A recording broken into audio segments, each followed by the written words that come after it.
Hola, estimados amigos, ¿cómo están? Aquí nuevamente con ustedes en un episodio más de nuestro canal Historias Ocultas de la Historia.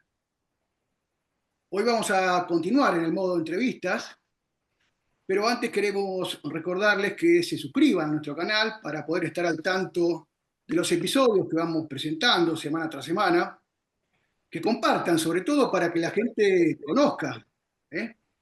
Y pueda entender bien quiénes son los falsificadores de la historia y por qué tenemos que conocer más nuestras raíces, de dónde venimos para saber hacia dónde tenemos que ir, es decir, hacia la patria celestial.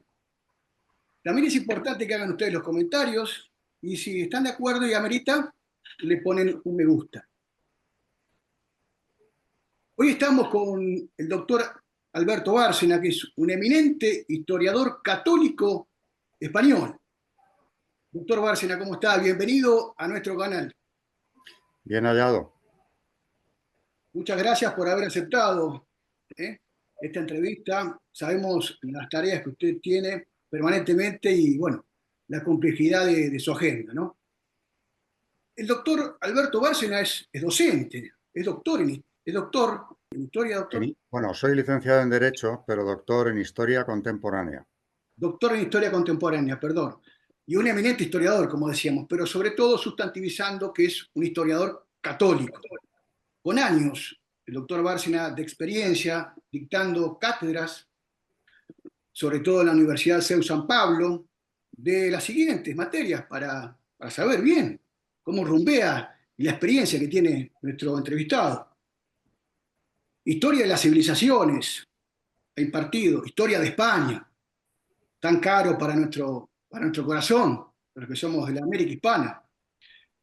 Doctrina social de la Iglesia, tan importante para que conozcamos nosotros, los que somos católicos. Historia moderna y contemporánea, entre otras asignaturas importantes.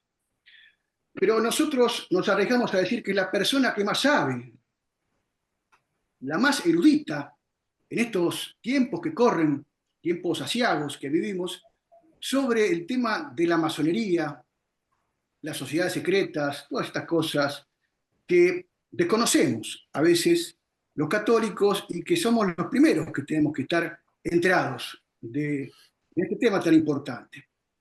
Y es un profesor, nos gusta decirle profesor porque para los que somos también colegas es tan importante este título, es un profesor que para todos aquellos que nos gusta la historia nos da mucho placer escucharlo cada vez que encontramos una conferencia suya en YouTube o que nos mandan algún amigo del otro lado del Atlántico las cuestiones por las que el profesor Bárcena habla.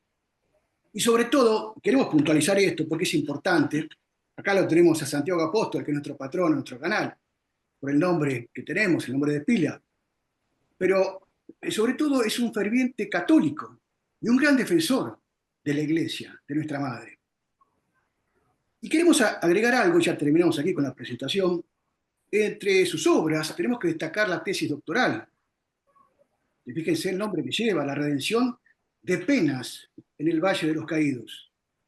Por cierto, un tema muy candente y estábamos leyendo tristemente que en cualquier momento ya el gobierno español va a censurar completamente, va a vedar y no sabemos qué va a hacer con ese gran lugar. Es un lugar santo, por supuesto, que representa la verdadera fraternidad, que no es la fraternidad filantrópica, sino que es la caridad cristiana. Por eso fue elegido ese lugar. Y del tema que vamos a hablar justamente es el libro que escribió tan importante, hace ya casi 7 años, sobre iglesia y masonería, las dos ciudades, estas dos ciudades que habla San Agustín. La Guerra de la Vendée es una brita extraordinaria, la hemos leído con mucha unción, con mucha devoción, tenemos que decirlo, hemos marcado todos, porque son extraordinarias las acotaciones y las reflexiones que nos trae. La Guerra de la Vendée, una cruzada en la Revolución, te hemos olvidado. Y estas dos obritas también que trajimos de la Madre Patria, en nuestra última visita, La pérdida de España. Fíjense ustedes el título que lleva esta obra tan importante, el doctor Bárcena, 2 tomos. Y bueno, en el segundo tomo ya es todo, es todo un mensaje lo que representa esta imagen. En esta España que a nosotros nos da mucha tristeza porque se está desangrando, se está desfigurando el rostro por el cual nosotros sentimos plena devoción y estamos totalmente agradecidos del mundo de la América Hispana, de lo que era la España de Indias, porque nos ha dado todo, sobre todo nos ha dado la religión católica, que es lo más importante. Doctor, nos imaginamos que estará preparando una nueva obra o está en eso, está escribiendo algo, no nos diga el título, pero bueno, está por salir otra obra, para saber, un adelanto nada más. De momento hay una cosa que está simplemente en proyecto eh, y que es una iniciativa de la propia Universidad CEU San Pablo, pero ni siquiera lo he iniciado y en cuanto al tema tengo duda todavía entre un par de ellos, pero en la línea de todo lo que es mi investigación desde que empecé a publicar, sobre todo, ¿no? Muy bien, muy bien. Bueno, esperamos ansiosos entonces nuevamente que nos asombre con otra obra tan importante. Recomendamos vivamente los libros del doctor Bárcena porque realmente nos llenan el espíritu y nos dan pasión para seguir luchando y defendiendo la fe. Muy bien, vamos a introducirnos entonces en esta pequeña charla coloquial con el doctor, teniendo que decir que estamos viviendo tiempos muy sombríos, tiempos asiagos, desde todo punto de vista, sobre todo tiempos que parecen predecir para nosotros que somos católicos, de tiempos finales. Es decir, como si estuviéramos atravesando el fin de los tiempos, ya adelantado por la Virgen de Garabandal en España, para los que no saben y nos están viendo, quien le dijo a Conchita, en los años 60 del siglo pasado, que solo quedaban 3 papas cuando había fallecido el Papa Juan XXIII, y que después entraríamos en un periodo denominado fin de los tiempos. No dijo fin del mundo. La Virgen, así nos dijo Conchita, le dijo que entraríamos en el periodo del fin de los tiempos. Ahora bien, teniendo en cuenta la gran crisis que atraviesa la Iglesia Católica, sobre todo un término que es la confusión. Este término que reina campante y de aquella frase también que traemos a colación del Papa Pablo VI cuando dijo que el humo de Satanás había penetrado, se había infiltrado dentro de las puertas de la Iglesia.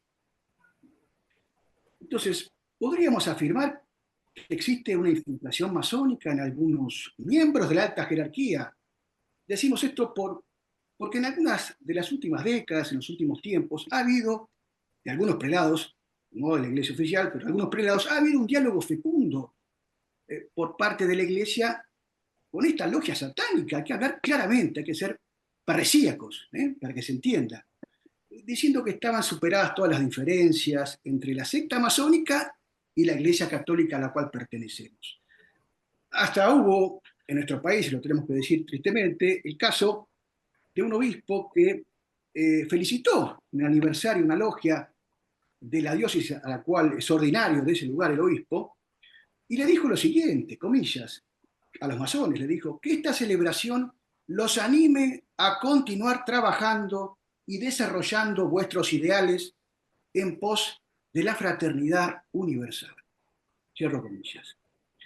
Y nos preguntamos, ¿es que acaso no saben estos prelados, estos cargos tan importantes, que el propósito final de la secta masónica, de la masonería, como quieran llamársele, todas sus denominaciones, es la destrucción y la eliminación de la civilización católica, que es igual a decir de la Iglesia Católica? Doctor Bárcena, ¿nos podría aclarar algo de esto que usted ya ha estudiado y que lo tiene muy bien masticado sobre el tema de la masonería? ¿Qué nos podría decir? Bueno, contestando a la cuestión, ¿no?, que plantea ahora, si un sacerdote, peor aún si es un obispo, pero en fin, cualquiera, un laico que se informe de lo que la masonería significa y, importante, de cuál es la postura de la Iglesia desde el siglo XVIII hasta la actualidad, insisto, hasta la actualidad, que alguien dentro de la Iglesia pueda decir que ha habido un diálogo fecundo, si no quiere faltar a la verdad, solo se puede explicar desde una perspectiva.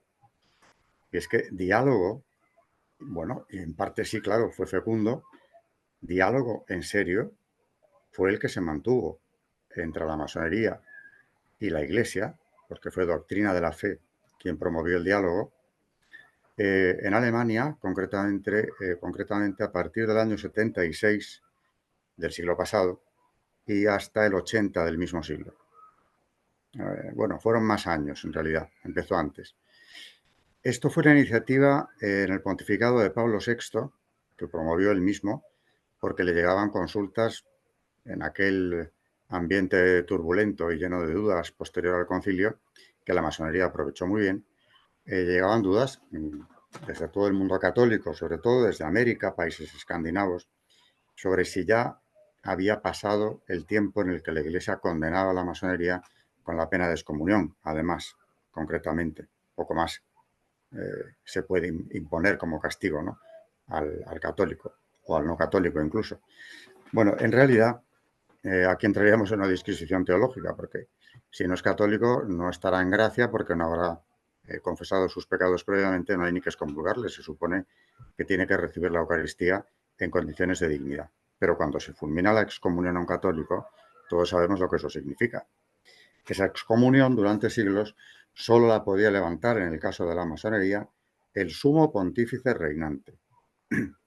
Ese diálogo que digo se mantuvo en los años 70 del siglo pasado concluyó cuando, después de todo ese tiempo, los dos grupos que se reunían eran la Conferencia Episcopal de Alemania y la Gran Logia de ese mismo país, teniendo detrás además como apoyo a la Gran Logia de Inglaterra.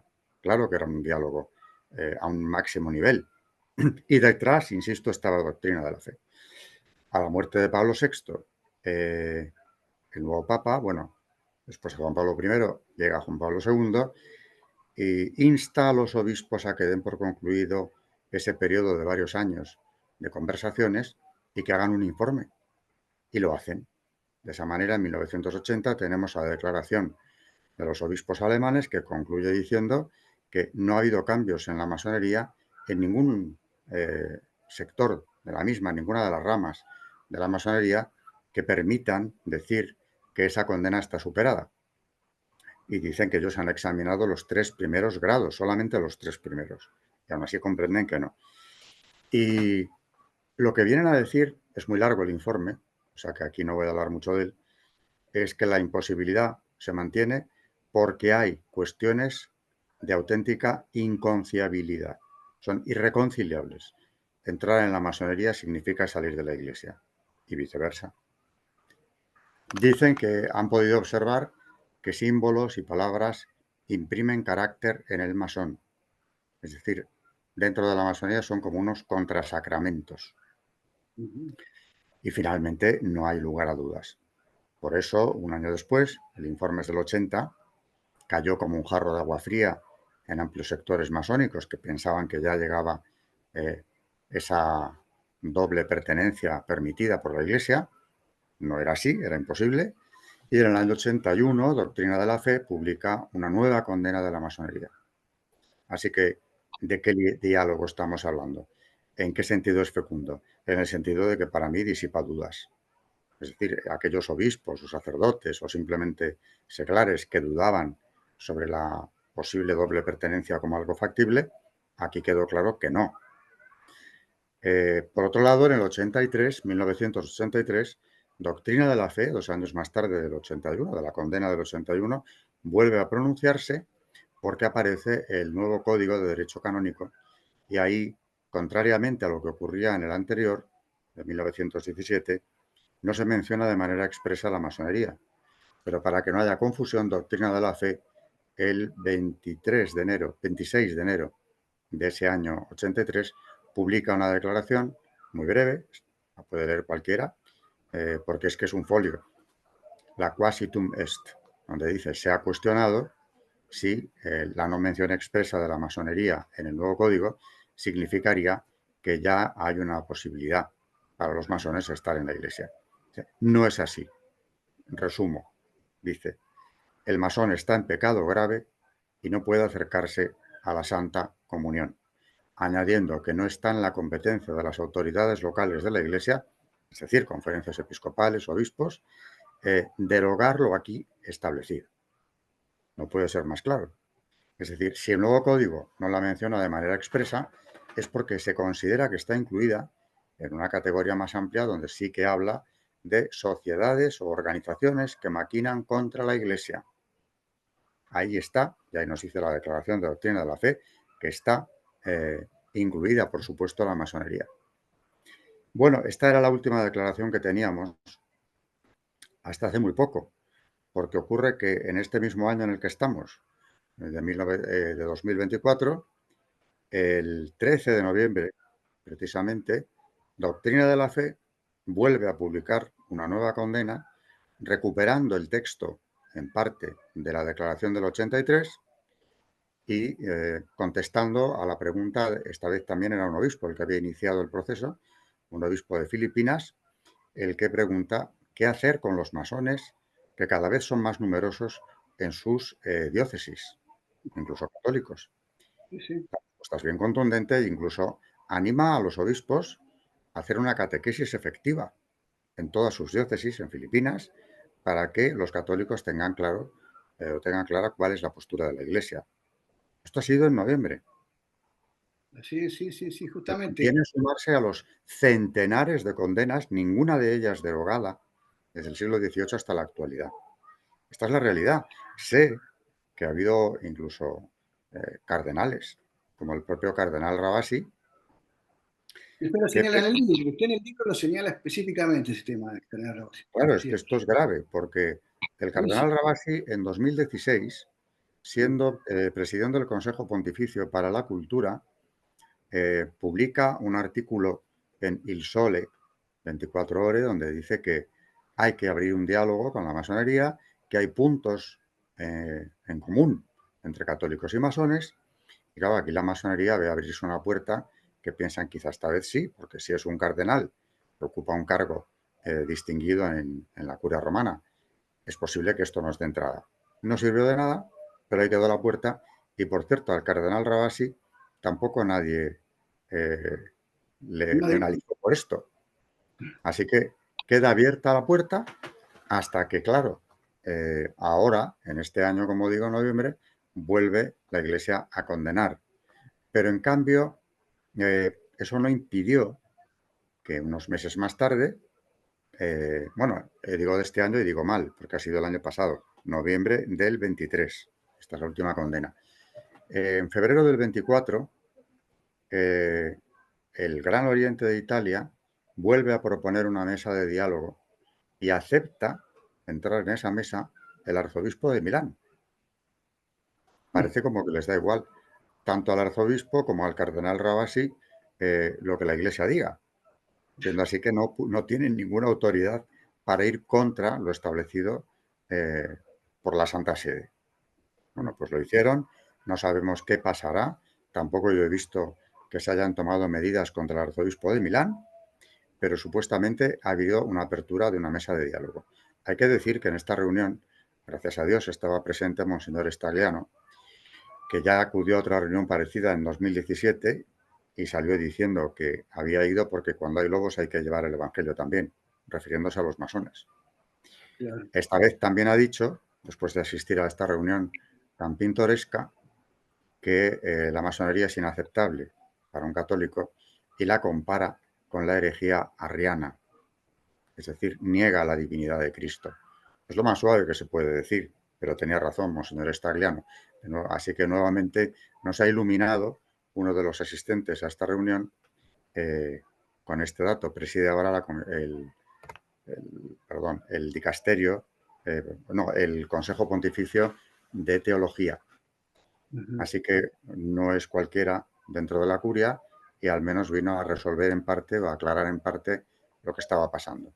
O sea que sí que recurrentemente hemos visto cómo dentro de la Iglesia, de vez en cuando, algún prelado, incluso algún cardenal, escucha esos cantos de sirena de la masonería, vaya usted a saber por qué, mejor no especular, porque formación tienen. Y en el caso de Monseñor Rabasi, con esto concluyo, no puede ser ajeno por edad a ese diálogo de tantos años mantenido en Alemania entre la Gran Logia de ese país y la Conferencia Episcopal. Él vivió aquello. Así que, ¿cómo viene ahora a decirnos, bueno, en 2016, que se puede abrir o hay que abrir un diálogo, puesto que compartimos algunas cosas. Le da igual aquel diálogo, le da igual las condenas del 81, la del 83 y posteriormente, bueno, luego ha habido la del año 23, ¿no? Ahora, de todas maneras, es muy grave, ¿no? Porque uno dice, están jugando con fuego, puede ser que haya tenido formación por la edad que tiene y, bueno, todos los estudios que habrá afrontado el cardenal, pero de todas maneras es como acercarse al perro encadenado, como decía Santa Teresa, pero querer tocarlo y la cosa va a ser nefasta. Eh, una segunda cuestión, doctor. Eh, Usted sabe que las cátedras conoce más que cualquiera por sus largos años de trayecto en la docencia. No es el caso suyo, por supuesto, pero en las cátedras, en la mayoría de las cátedras de historia, de la mayoría de los establecimientos educativos, y lo decimos con mucha tristeza, se presenta la Revolución Francesa como un acontecimiento que vino a romper las cadenas de la tiranía y superar la superstición religiosa, el oscurantismo, el medievalismo que traía la Iglesia Católica.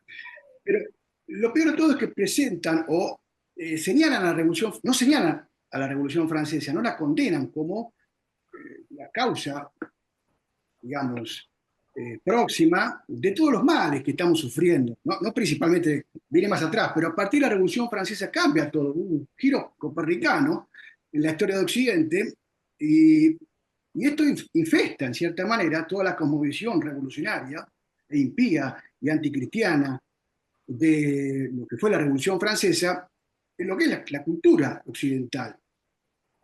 Y lo hemos visto justamente no en forma sangrienta, pero sí en forma abiertamente blasfema en la inauguración, ¿no?, de los Juegos Olímpicos de París, que tan tristemente también hemos visto, ¿no?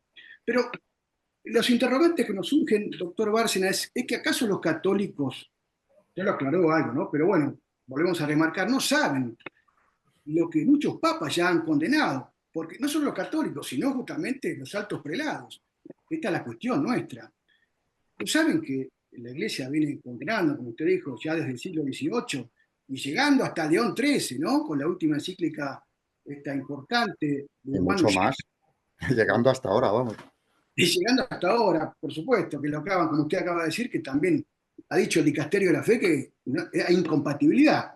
Pero les podría recordar algo sintéticamente, entonces, estas alertas y bueno, y saber que entrar en el juego con la masonería es entrar con maquinaciones diabólicas porque están en confrontación con el reinado social, ¿no?, de nuestro Señor Jesucristo.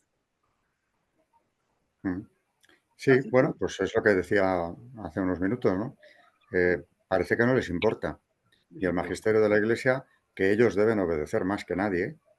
Y además, he recalcado antes que en la condena de 1983 dice expresamente que no está en la competencia de las autoridades locales, refiriéndose a obispos, evidentemente, pero esto naturalmente incluye también a los cardenales incluso, eh, que muchas veces son obispos a la vez, ¿no?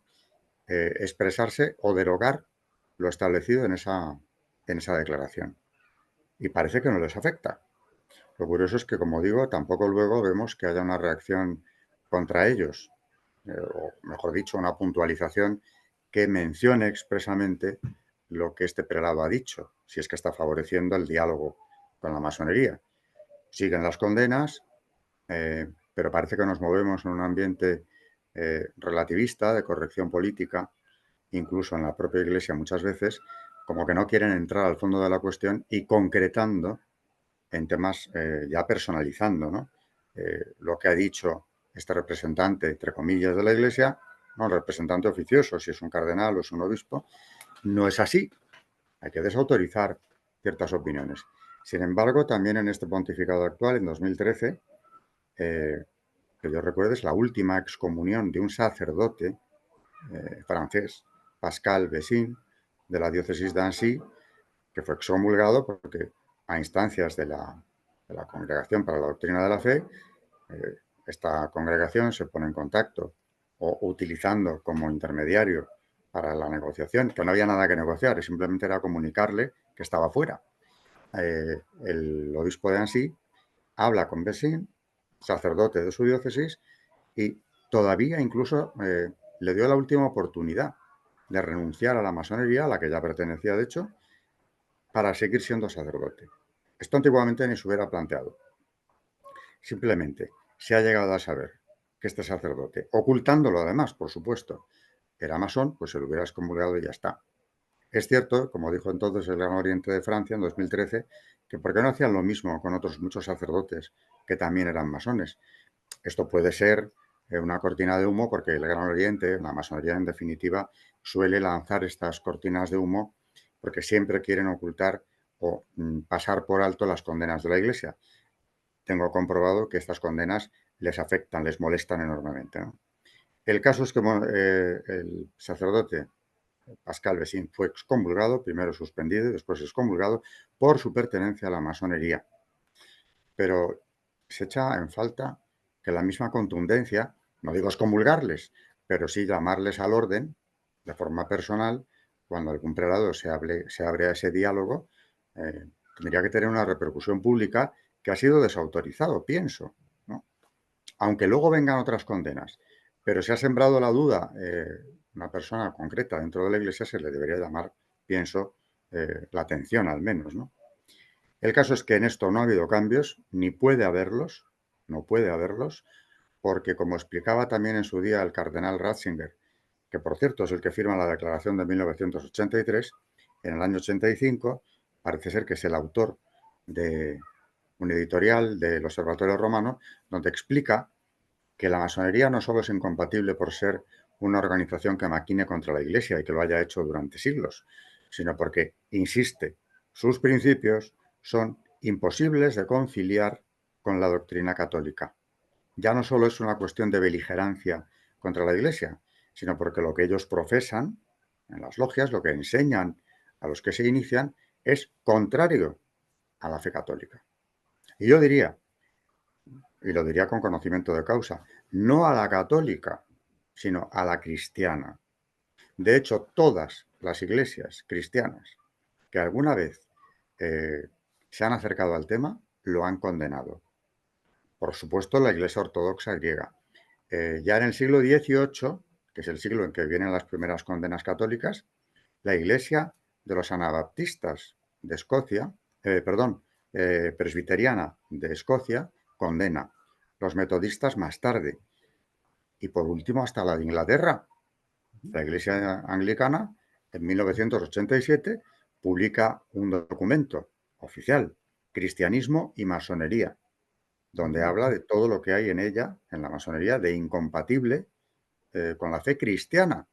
Y estamos hablando de una iglesia que ha estado entreverada de masonería, con obispos masones, arzobispo de Canterbury, frecuentemente masón también, sin ningún problema. Y a partir del 87 hay una clarificación, que poco se habla de este documento de la Iglesia de Inglaterra, que poca repercusión ha tenido, porque tampoco esto ha conseguido, si bien en su día sí tuvo un impacto dentro de la misma Inglaterra, luego ha pasado como al olvido, pero no debemos de olvidarlo nosotros, porque si hasta ellos han condenado, cuando han experimentado, cuando se han molestado en comparar lo que se enseña en las logias con lo que dice la fe en Cristo, Cristo Dios, Cristo resucitado, Cristo Redentor, segunda persona de la Santísima Trinidad, es decir, cualquier cristiano puede avalar lo que estoy diciendo, no puede ser al tiempo masón. Así que quiero dejar esto claro, si es posible. No es un pugilato o una lucha de poder, como han querido presentarlo los masones frecuentemente, entre la Iglesia Católica, Apostólica y Romana y la masonería solamente. No. Cualquier cristiano que haya estudiado esto a fondo, con método y llegando a las últimas respuestas, ha dicho lo mismo que la católica. El único problema, doctor, es que es la ignorancia, ¿no? La ignorancia de la verdad de muchos Bueno, católicos. es la ignorancia, pero es una ignorancia, yo considero, que también inducida, provocada, de manera interesada, porque si se hubieran mantenido firmes en sus condenas, pues ahora mismo los propios anglicanos sabrían que no deberían pertenecer a la masonería. Y en el resto de iglesias protestantes, lo mismo digo. He mencionado a los presbiterianos, la iglesia presbiteriana, pero es que detrás han ido varias. y no parece que esto les afecte. O sea que hacen oídos sordos, pero ¿de qué nos vamos a extrañar si dentro de la propia católica, acabo de poner algún ejemplo de altas dignidades de la misma, que a pesar de las condenas siguen empeñados en abrirse a un diálogo que no es posible? Serían, si nos retrotraemos 2 siglos atrás, serían juramentados, serían obispos juramentados. Sí. Este, pero bueno, justamente, viniendo un poquito más al presente, doctor, a los tiempos modernos y a la actualidad política religiosa, en principio, bueno, sabemos que detrás de la cosmovisión, detrás de los sucesos revolucionarios de 1789, estuvieron las logias masónicas, los clubes revolucionarios, orquestando, ¿no? Este gran acontecimiento histórico, que fue sangriento sobre todo para aquellos que profesaban la fe abiertamente, y usted lo dice acá en esta obra, que es extraordinaria. Ojalá tengamos una nueva entrevista más adelante, porque la verdad que da para mucho. Eh, Nosotros queríamos preguntarle a usted, que lo ha tratado en la obra Iglesia y Masonería, las dos ciudades, volviendo sobre todo a los tiempos que estamos viviendo, ¿no? No solo en España, en la madre patria, sino también en la América hispana. Existe como la cosmovisión, decimos, de la Revolución Francesa, iluminista, ilustrada, antropocéntrica. Eh, Hay una conexión, evidentemente, con la misma revolución de 1917, la Revolución Rusa. Y a nuestros tiempos actuales, eh, tristes también, porque tenemos que decirlo, sobre todo hace más de 70 años, cuando España fue entregada a la Rusia soviética a manos de algunos que se llamaban demócratas, ¿no? Lo que era el Frente Popular, la Segunda República. Y desencadenaron tristemente, los sucesos de la Guerra Civil Española, que a nosotros nos gusta llamarla más cruzada, porque fue una cruzada, así como fue una cruzada en la Revolución, la Guerra de la Vendée, no sé si me estoy equivocando, pero la Guerra Civil Española es una cruzada, no sabemos ojalá haya sido la última, ¿no? La última cruzada en defensa de la civilización católica. Y en esta conexión que hay entre la Revolución Francesa, la Revolución Rusa y todas estas cosas terribles que han sucedido con el mal que han llevado las hordas satánicas de cualquier pelaje, ¿no? Revolucionarias, demócratas, socialdemócratas, etcétera, etcétera, pero a través de la violencia. Le preguntamos, doctor, porque en mi país, Argentina, así como en el suyo, en España, hay gente educada. Y uno viene escuchando, dice que no, que en España fueron muy demócratas los que trataron de salvar la República, y los fascistas, los oscurantistas, la extrema derecha, ya no saben qué decirle, eh, eran los antidemocráticos, ¿no? Y bueno, acá en Argentina pasó lo mismo con la guerra contra la subversión en los años 70. Se levantaron movimientos guerrilleros promovidos no solo por Rusia, sino por Cuba y países vecinos, infestados de esta ideología intrínsecamente perversa, y decían que querían traer la democracia. Hoy ya están hablando muy bien de Venezuela, de la Venezuela de Maduro, se alinean porque y se sacan la careta, ¿no? Eh, la pregunta es, o el interrogante que nos hacemos, ¿no? O la inquietud, ¿no? Es tristísimo el lavado de cerebro de la gente, cómo está manipulada en España, cómo pueden defender a estos hombres que han hecho crímenes horrendos y terribles, que están atestiguados en los años 30, que provocaron la guerra civil española, los comunistas. Eh, la masonería, evidentemente, estuvo detrás. Estamos hablando de masonería, estuvo detrás, ¿no? De esta tragedia española, vino de más atrás, pero ¿qué nos puede decir, doctor Bárcena? Porque la gente todavía en España, a veces que vamos para allá, es como que le metieron un chip y se olvidaron, o no le enseñaron en la escuela. ¿Qué ha pasado? Bueno, la masonería aquí en España ha utilizado desde hace años y lo sigue haciendo eh, la cuestión de Franco. Como Franco tuvo un tribunal de represión de la masonería y del comunismo, en el mismo tribunal se perseguían ambas fuerzas antiespañolas, como Franco las llamó. Ahora lo que dicen es que, claro, como Franco persiguió a la masonería, ¿Eso qué indica? Que los buenos eran los masones, puesto que a Franco ya lo han arrojado al abismo y más allá. Lo han sacado de su tumba, o sea, tiene un ensañamiento con su figura histórica terrible, y no digamos ya con toda su obra. ¿Qué era Franco? Un gobernante católico que firma un concordato del año 53 con el Papa. El Papa, además, le concede la Orden de Cristo. La relación no podía ser más estrecha. Pío XI, el antecesor de este Papa, había apoyado precisamente a los obispos, porque es que los obispos españoles parece que nos olvidamos de que redactan una carta colectiva que firman la inmensa mayoría de ellos. Algunos van a morir después, otros ya habían muerto, perseguidos precisamente en esa guerra civil, pero lo que dice esta carta colectiva es que en España se está viviendo una persecución sin precedentes en cuanto al número de muertos y la violencia que se ejerció.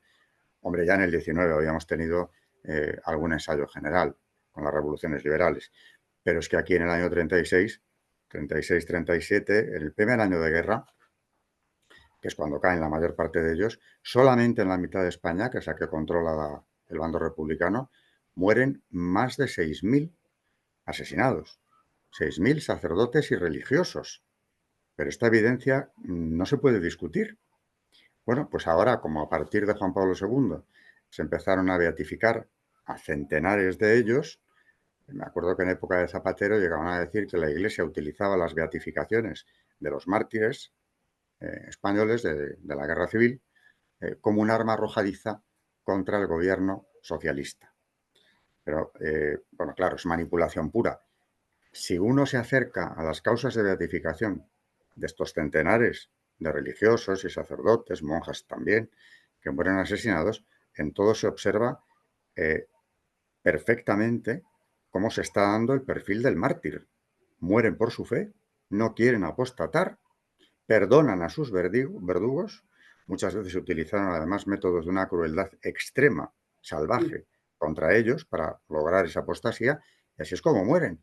No hay tiempo aquí de hablar de algunos ejemplos, pero son verdaderamente pavorosos.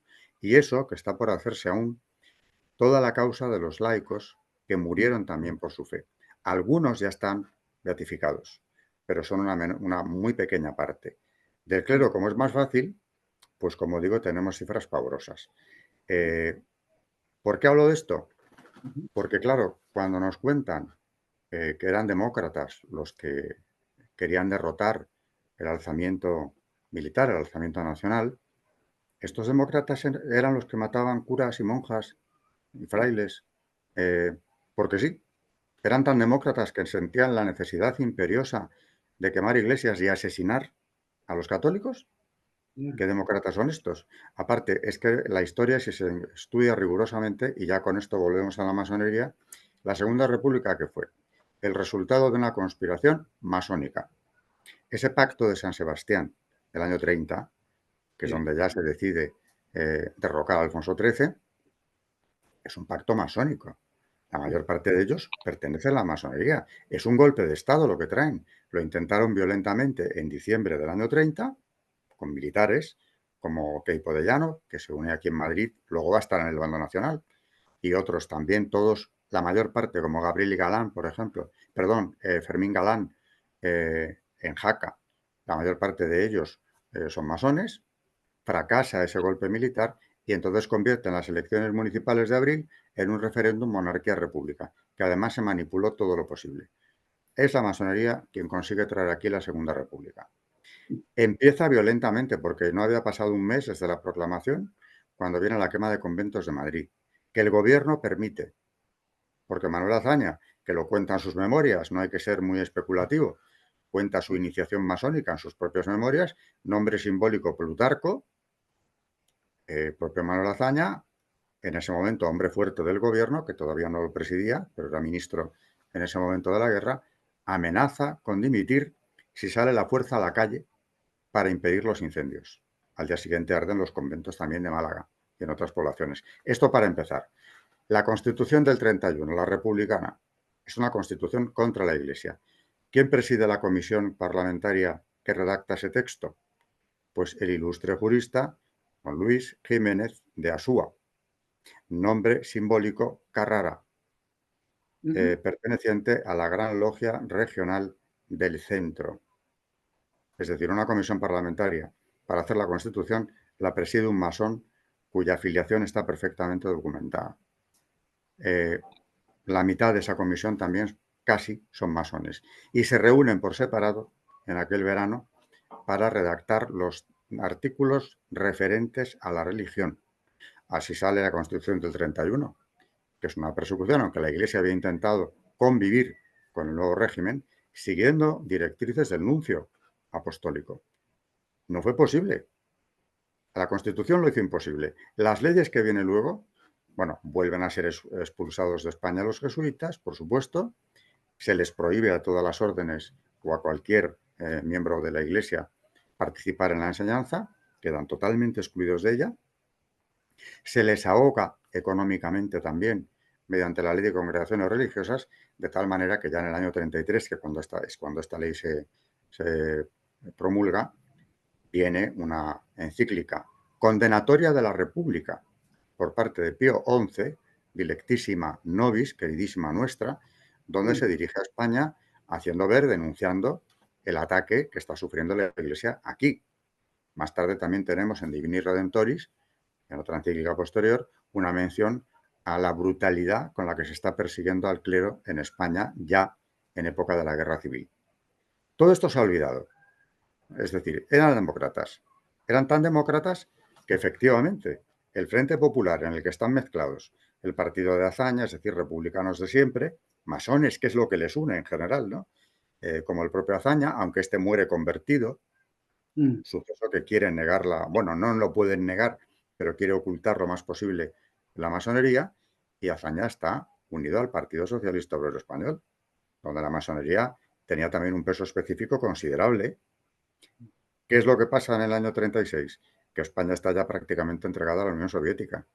Quien manda en Madrid, eso lo dice el propio Carrillo, son los asesores soviéticos que habían venido aquí a dirigir la guerra civil. Qué humillación, ¿no? Qué humillación para España, que Rusia ya se ha metido violando la Bueno, pues soberanía. resulta que cuando a Carrillo se le habla de paracuellos, dice que él no tuvo la culpa, que aquello fue cosa de los asesores soviéticos. Ah, Quien mandaba en Madrid, en el Madrid de la guerra civil ya, porque el gobierno republicano había huido a Valencia, por lo que pudiera ocurrir, quien manda en Madrid es el camarada Rosenberg, el embajador de la Unión Soviética en Madrid. Esta es la situación. Es decir, de haber ganado la guerra, el bando republicano, España se hubiera convertido en un satélite de la Unión claro, Soviética, cambiando por completo la historia de Europa y de Occidente. Porque si tenemos en el claro, este la Unión Soviética, que sí, después de la Segunda Guerra Mundial además consigue apoderarse de la mitad de aquella Europa, la oriental, y aquí en sí. España hubiéramos tenido también un régimen dependiente de Moscú, podemos figurarnos qué hubiera ocurrido del resto de Europa y cuál hubiera sido la propia situación de los Estados Unidos, que mucho aislar a Franco en un principio, esto se acaba con Eisenhower, luego vienen las bases americanas también a España, porque también el propio gobierno americano comprende que de no tenerle aquí al régimen de Franco, la situación incluso norteamericana en el mundo era muy comprometida por el hecho que estamos denunciando. ¿Y de dónde venía todo esto? Pues de la afiliación, muchas veces viene de ahí, la afiliación masónica o procomunista, que también están relacionadas entre sí de los gobiernos que al final entregan a España. No olvidemos que el oro del Banco de España se le entrega a la Unión Soviética. Qué terrible. Llegamos a ese extremo. Luego han dicho que fue para comprar armamento para defenderse de los militares que se habían alzado. Una de las mayores reservas de oro del mundo.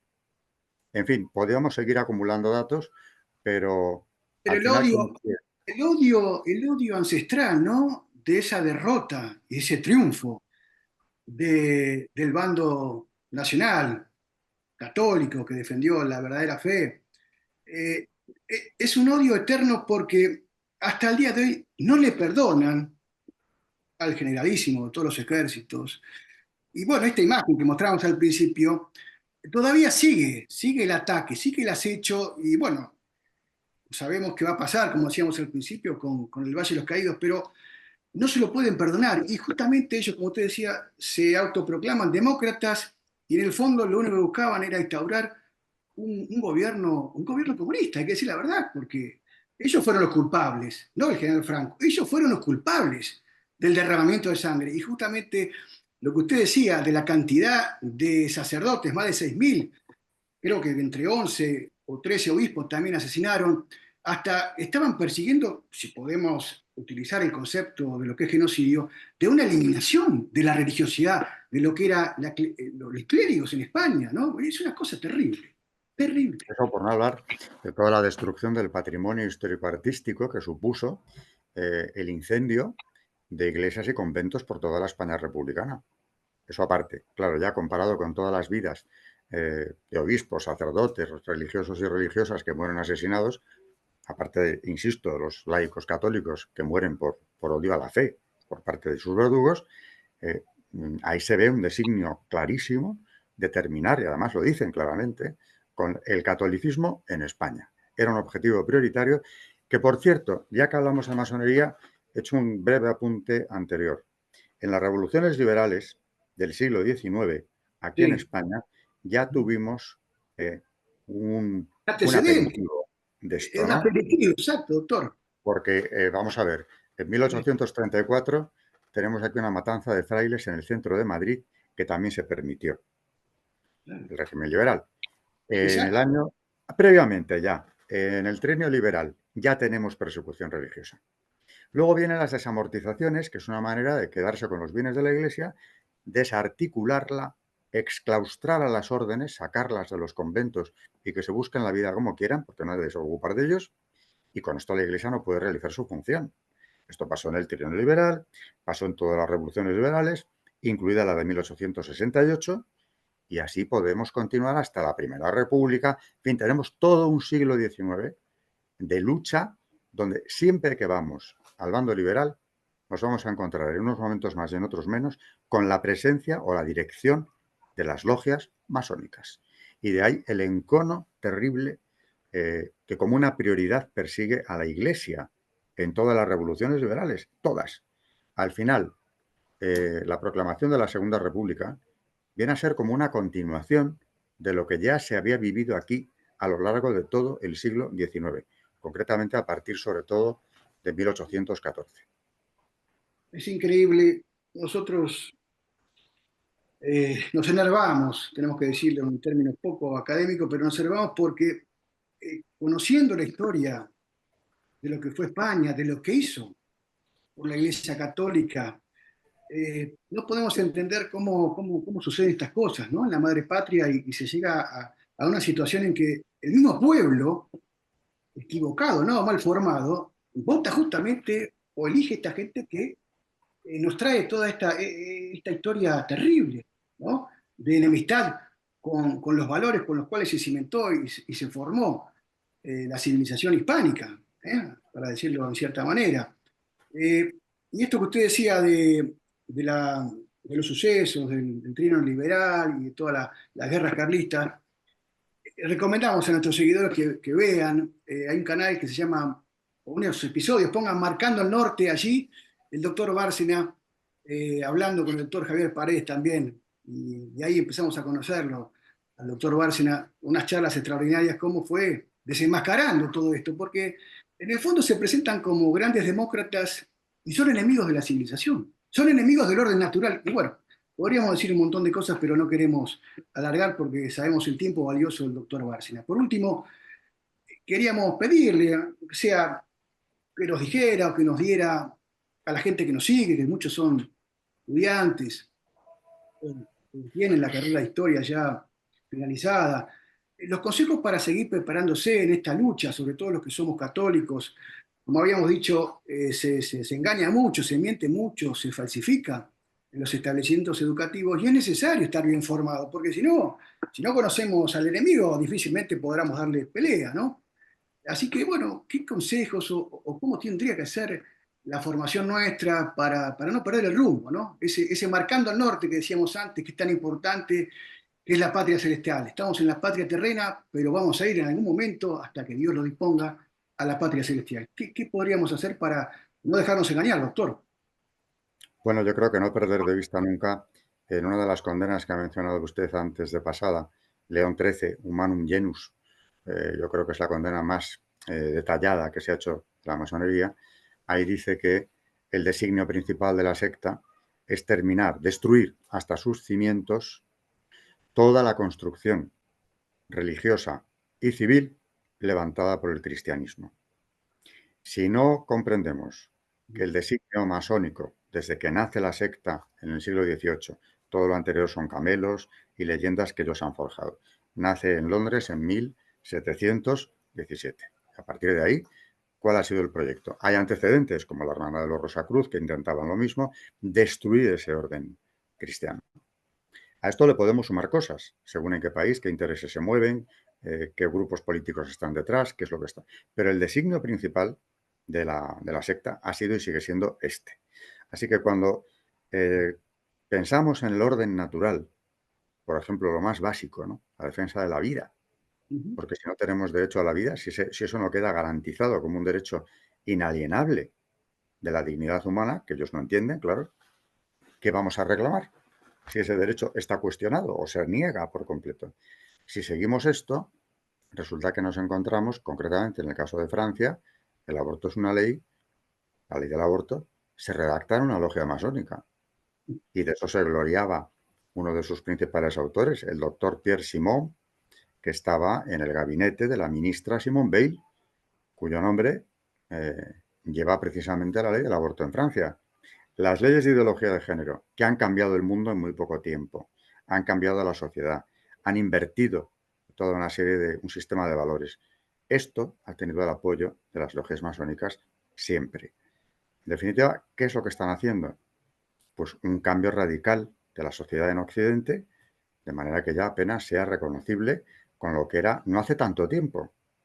Bueno, llevamos ya un periodo de lucha largo. ¿Qué tenemos que hacer? Yo creo que es un problema de formación. Formación e información. Entonces, el católico, el que está en política o el que está en lo que esté, me da igual. Cada uno tendrá en su esfera de acción una capacidad de proyectarse, ¿no? El católico tiene que saber Combate. Cada uno en el puesto de combate que está. en su puesto de combate, porque todo lo que estamos hablando hoy no es más que un episodio álgido del combate espiritual, que ya sabíamos que podíamos contar con esto hasta el fin. Y en esto vamos a seguir. A veces parece que va ganando el mal, el demonio, pero en el fondo sabemos que no es así, que es que ya ha sido derrotado, ya no lo va a ser, lo ha sido. Lo que pasa es que ahora parece tan poderoso que da la impresión de que va a triunfar. No puede ser. Pero la formación es básica, tener claro qué es lo que profesamos como fe de la Iglesia. Acaba de publicarse un libro, bueno, en español, aunque esta es una versión ya traducida, de Monseñor Athanasius Schneider, obispo en Kazajistán, de Astana. Se llama Credo. El libro es como un, digamos, catecismo, donde va abordando todas las cuestiones de fe, para quien tenga dudas. Y si no, el católico que no quiera o que no llegue a tener acceso a este libro, que acuda al catecismo o al compendio de doctrina social de la Iglesia, que se forme bien y que tenga por lo menos las ideas básicas claras.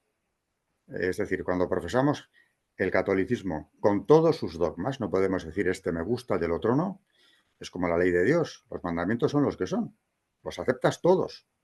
Eso tenemos que saber que forma parte de nuestra fe y no podemos renunciar a partes de la misma. O sea, no podemos hacer un catolicismo a la carta.